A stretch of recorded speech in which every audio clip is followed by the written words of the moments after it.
The arc of the moral universe is long, but it bends towards justice. I'm sure you've probably heard that phrase before. These words, delivered by Dr. Martin Luther King Jr.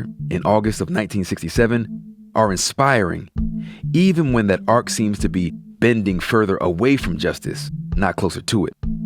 On most days, I'm skeptical. I want to have hope and I want to have faith, but our world just doesn't bend on hope and faith alone. It takes work.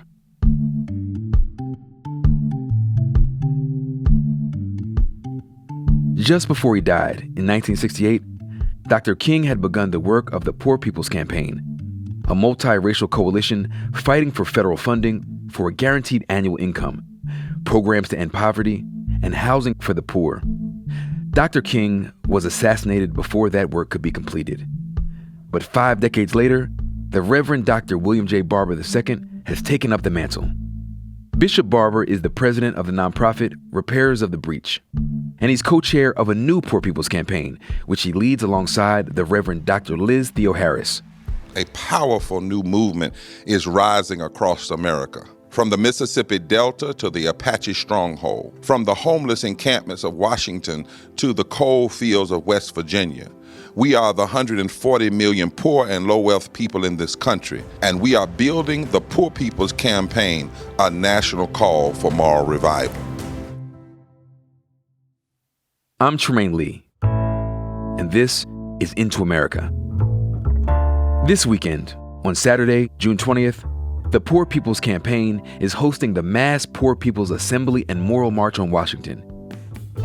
They're calling on political leaders to address the needs of poor and low-income people all across this country. It's a virtual assembly that comes at a moment of great social and political energy. Ahead of the event, I sat down with Bishop Barber to find out how the Poor People's Campaign is building a coalition of Americans fighting for economic justice, more than 50 years after Dr. King first laid out his vision.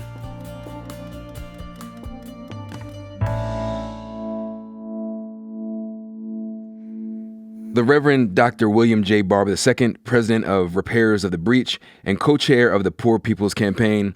Sir, thank you for joining us. Man, I'm glad to be with you on today. There are a lot of people who might not know that Dr. Martin Luther King Jr. was actually assassinated while he was engaging in a Poor People's Campaign, right? Trying to go across the country and push for access to housing, an annual wage. How intentionally are you and your organization walking in that spirit of Dr. King? Well, we're actually using two models. One of the models we're using for organizing is moral fusion that comes actually out of Reconstruction, when Black and white people after slavery got together to reconstruct the South and to rewrite constitutions and to implement policies that would address the post effects of slavery. And we believe there have been two reconstructions, one in the 1800s, one in the 1960s, and we're now in the midst of the birth pains of a third reconstruction.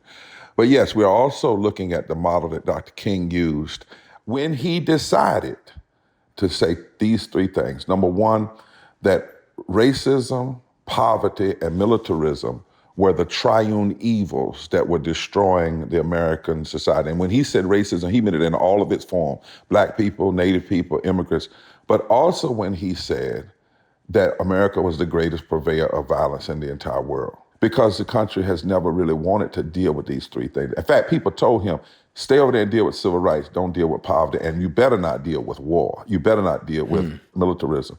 So today, we're saying there are 5 interlocking evils: systemic racism, systemic poverty, ecological devastation, denial of health care, the war economy, and the false moral narrative of religious nationalism. And we're finding, just like Dr. King found, that there's a remnant of people of every race, creed, color, sexuality who say it's time that we address these issues not as silos, but together.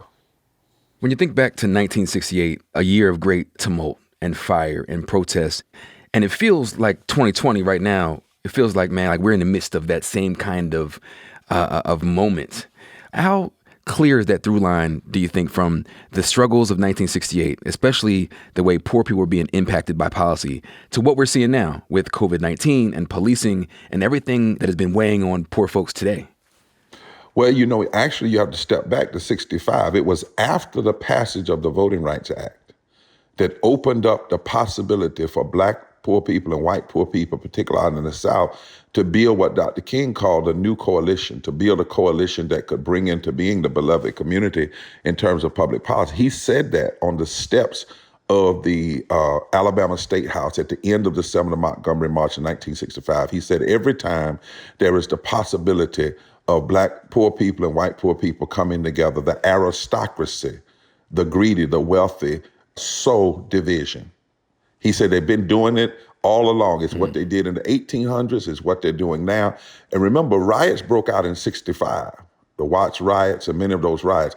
68, what we saw in riots, well, many of those were after Dr. King's assassination, Bobby Kennedy's assassination.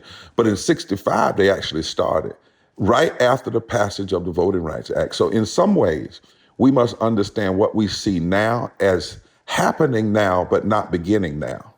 All of this kindling has been put on the fire. And now you have this match. And the match is George Floyd, but it's more.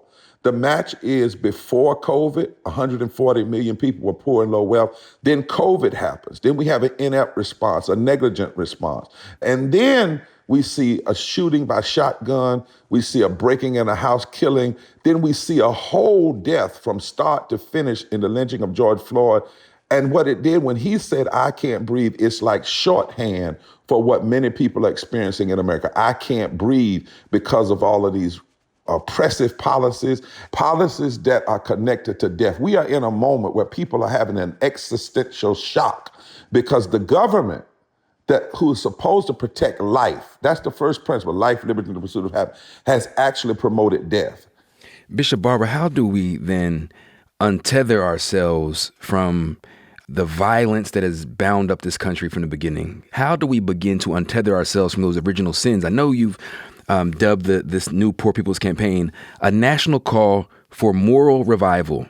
Can we moralize our way out of this? Has this country ever shown any willingness to really look itself in the face, look itself in the eye and say, we are better than this? Or are we just falling back on who we actually are, which is murderous and violent and, policy that harms? Mm-hmm. Well, we can't without mass mobilization, moral mobilization. The history is we've always had alongside this lethal history, the history of love and justice, and we have made progress. The problem is we can't act as though we ever quit. The Bible says, let justice roll. It doesn't say let justice come to a certain place and stop. And we have to choose a way of nonviolence, but it must be revolutionary nonviolence. It's not cutesy. It's not pretty. That's why I don't like when politicians say, if the protesters are just peaceful. Peacefulness is not the opposite of violence. Nonviolence is the opposite of violence. If truth meets lies, it ain't gonna be that peaceful. If injustice meets injustice, there's gonna be tension. You don't change things without tension. You learn that in basic physics, right? So what we need is creative tension. We need justice tension. So this is the possibility of a third Reconstruction. It's gonna be messy, but we have to do it. And we have to also do it by not retreating to our silos. And then say, we're not talking about now being left versus right, Democrat versus Republican, but we're gonna fight for life over death. And then finally, we have to do it in coalition. So therefore, we need black folk and white folk and brown folk and red folk and gay folk and straight folk and trans folk and Jewish and Muslim and Christian and Sikh and humanitarian and people without faith but with a moral conscience and urban and rural to come together to see that's the way we can create the fullness of this third Reconstruction. And I believe turn some things in a different direction. You're not new to this work at all by any means in North Carolina at the NAACP. And here you are again with the Poor People's Campaign. And I'm wondering, what exactly are the policy goals here? Because it's not just about moralizing why we should change, but you're actually pushing for real policy. Oh, yeah. In this movement, the Poor People's Campaign, what do we want? For instance, under racism, we say we want to address voter registration, full restoration of the Voting Rights Act and expanding it. under the issue of resegregation of schools. We want fully funded public education and desegregated schools in a way that benefits everybody. We want to see an end to mass incarceration. We want to see a fair and just immigration policies. We want to see a really fair way in removing our First Nation people from under the laws that were put in place during the wars in the 1800s. On poverty, for instance, we know right now that if we raised the living wage to $15 an hour, 39 million people would move out of low wealth. If we raised it to a home wage, that is, you had enough money to own your own home, 83 million people would raise up out of poverty and low wage. We need a basic annual income. We need health care because 80 million people are uninsured or underinsured. We're the only country in the world that's of the 25 wealthiest that attaches health care to your job and not to your body and not to your humanity. The policies we're putting forth are good for the whole society. Now, they would be the right thing to do even if they weren't.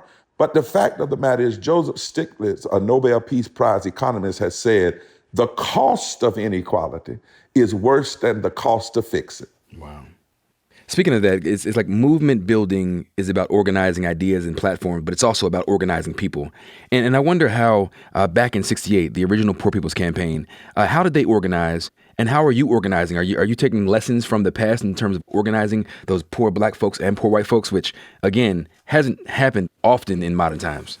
So one of the things, Dr. King went to Appalachia and talked to white people in the coal mines and poor folk in the Delta. We've done the same thing.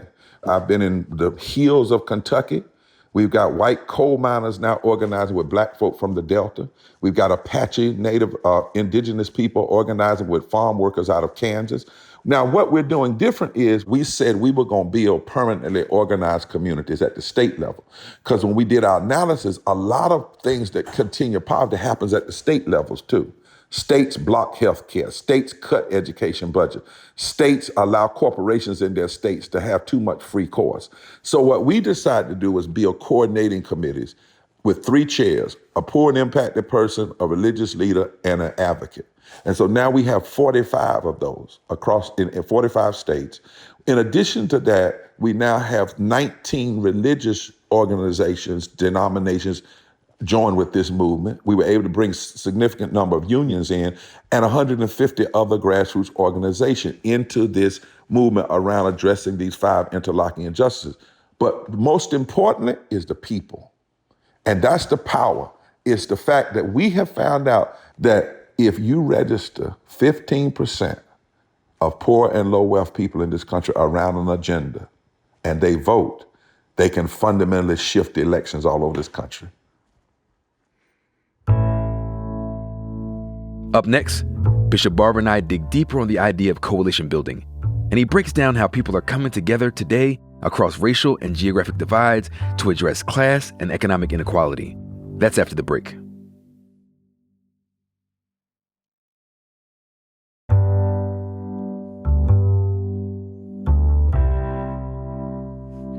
Bishop Barber, so many years after Dr. King's 1968 movement, we've seen the percentage of Americans living below the poverty line actually increase. Yep. With that backdrop, what are the actual challenges of organizing coalitions, especially black and white, right? Because sometimes it seemed like folks would be voting in a similar interest, but getting folks together is tough, especially along racial lines. Well, it is to some degree, especially when people don't try and they assume that it can't be done. Why has it been hard? Because since Poor People's Campaign and Lyndon Baines Johnson's war on poverty that actually began in Harlan County, Kentucky, when's the last time you've heard a debate on poverty at the presidential level? I haven't. When's the last time you've heard a debate on racism, on voter suppression? I haven't. That's the problem. Our politics have been trapped by a neoliberal imagination that says, on the one hand, if you just deal with the middle class, it'll fix everything. Or on the other hand, you have extreme social Darwinism connected to neoliberalism that says if you just take care at the top, it'll trickle down. Both of those imaginations are too anemic to deal with the reality of 43% of the people in America right now living in poverty and low wealth, $400 away from an economic disaster. Now, society can't stand that for so long. And so what we have found is that if you go to people, as we have gone, I remember when we were told, don't go to Kentucky, don't go to Harlan County, don't go to Corbin, Kentucky. You can't do anything up there. Those people are racist. Those counties voted for Trump. When we went there, we found out, first of all, yes, many people that voted for Trump, but a lot of them didn't even vote. Number two, we found out that people there felt like they were left out. Number three, when we taught them the connections between systemic racism, voter suppression, and people getting elected who actually were hurting them, the irony is most people that get elected by racist voter suppression, when they get in office, they vote on policies that hurt mostly poor white people in raw numbers. People would say, well, we need to be together. And we actually saw 3 counties in Kentucky change from Trump to Democrat in this last governor's race, and the governor won, and the governor acknowledged on the night of his election. We never endorsed him, but he said, I was taught in this campaign that some things are not about left and right, but about right and wrong. That's a language that we use. So it is tough, Tremaine, but what's the option? I was talking to a consultant one time, and he says, well, the metrics tell us that poor people and poor black people and white people don't get together. I said, when have you taken your metric hind parts into the field? Measurements, if Dr. King had followed the measurement, he'd have never went to Selma. People said Selma was the wrong place, the wrong time. It was too deep in the South. It won't work. They're going to kill you. I'm not against metrics because we use them, but metrics can never determine our imagination. Either we have given up on human possibility and humanity and redemption, or we've not.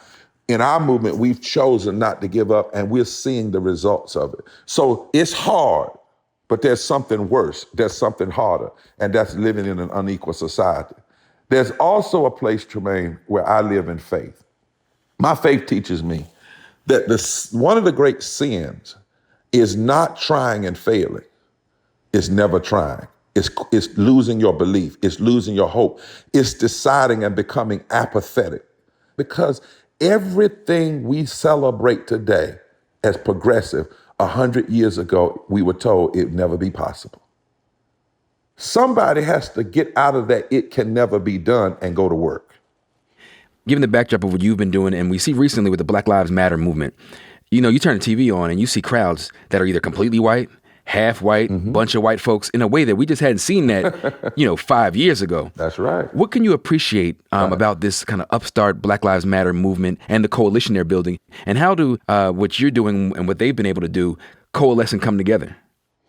Oh, we work together because, I'm in conversation with folk from Black Lives Matter. We work together. I love it.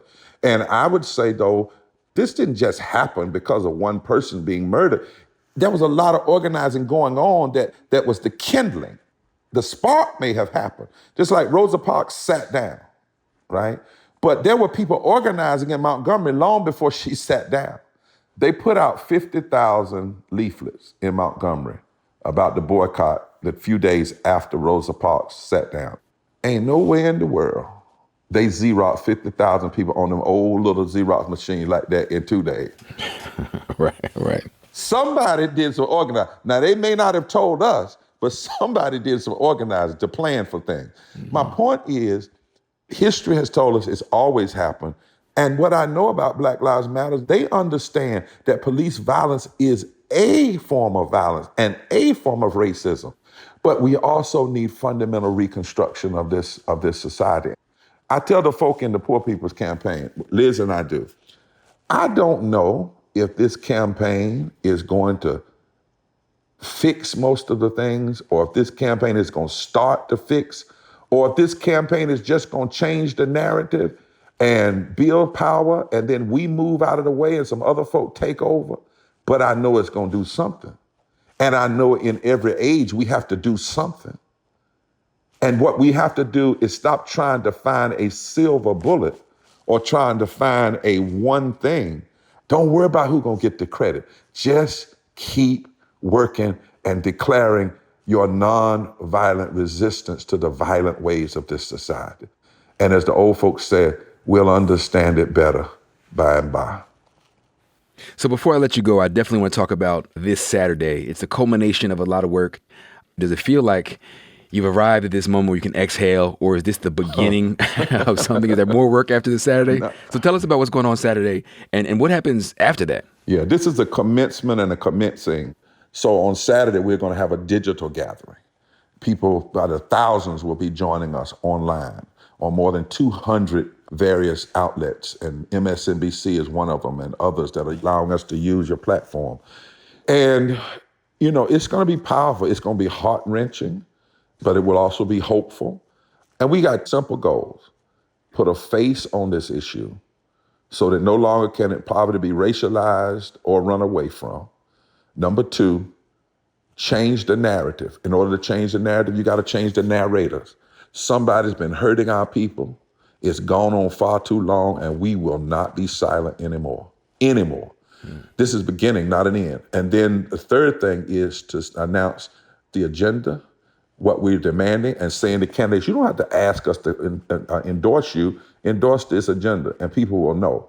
We're going to evaluate who's closest to this agenda, who's closest to. You may not get everything, but who's closest? Who's really going to lift up and deal with the fact of 143 million people living in poverty? And then the last thing is we're saying we're going to build power.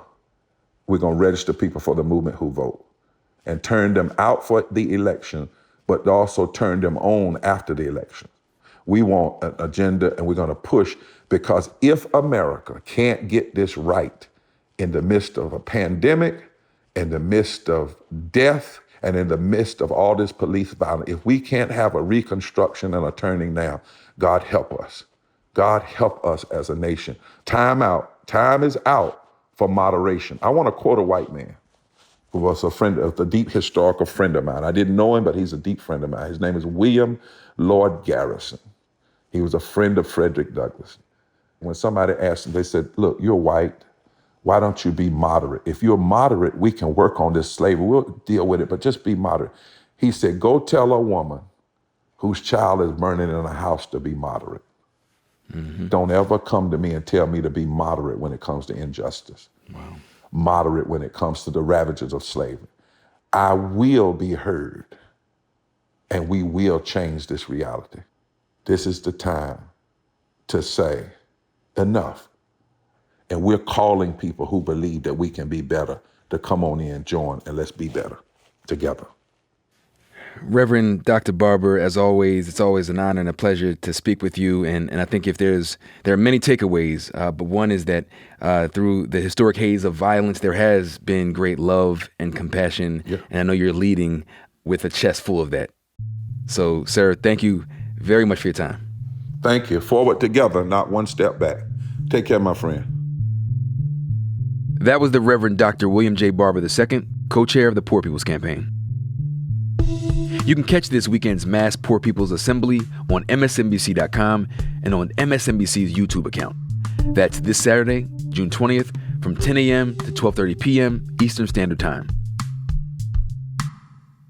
And before we go, the Supreme Court issued a decision earlier today on the future of the Deferred Action for Childhood Arrivals program, stating that President Trump was wrong in terminating DACA. My colleague, Nicole Acevedo, digital reporter for NBC News, filled me in on the details. The decision was written by Justice Roberts. It was a 5-4 decision. And even one of the quotes is that the move from the Trump administration was arbitrary and capricious, basically saying that they didn't bring enough evidence for them to argue that DACA was illegal in the first place.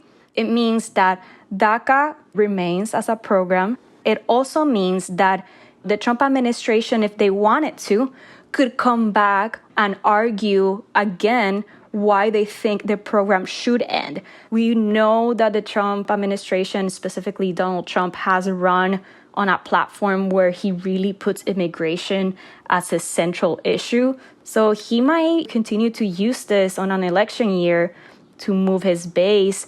But also, a lot of public opinion polls side with the Dreamers. Into America producer Max Jacobs called up Luis Cortez Romero to get his reaction. Hello? Hi, Luis. Hey.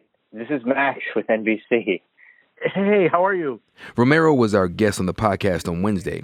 He's a DACA recipient and immigration attorney who was co-counsel on the case. we've been waiting for a decision almost on a weekly basis since like early May. Mm-hmm. And it was always kind of, I honestly thought like maybe it's going to get kicked down a little bit more. So when I saw that it came out, my heart dropped because I think we were all just preparing for the worst. And so I'm trying to figure out what it's saying. And then I realized that we won, and I just couldn't believe it. But I'm feeling a lot better now than I did yesterday. Luis told us the first people he called were his clients, the 6 DACA recipients who were named plaintiffs in the case. It's a big weight lifted off my shoulders, and I feel that, at least for me and 800,000 other people, we're able to get a bit of a sigh of relief for a moment. That we're able to continue to see a future in one of the only places we can call home, and so it feels good to continue to be welcomed. To hear more of Luis's story, check out Wednesday's episode of the podcast.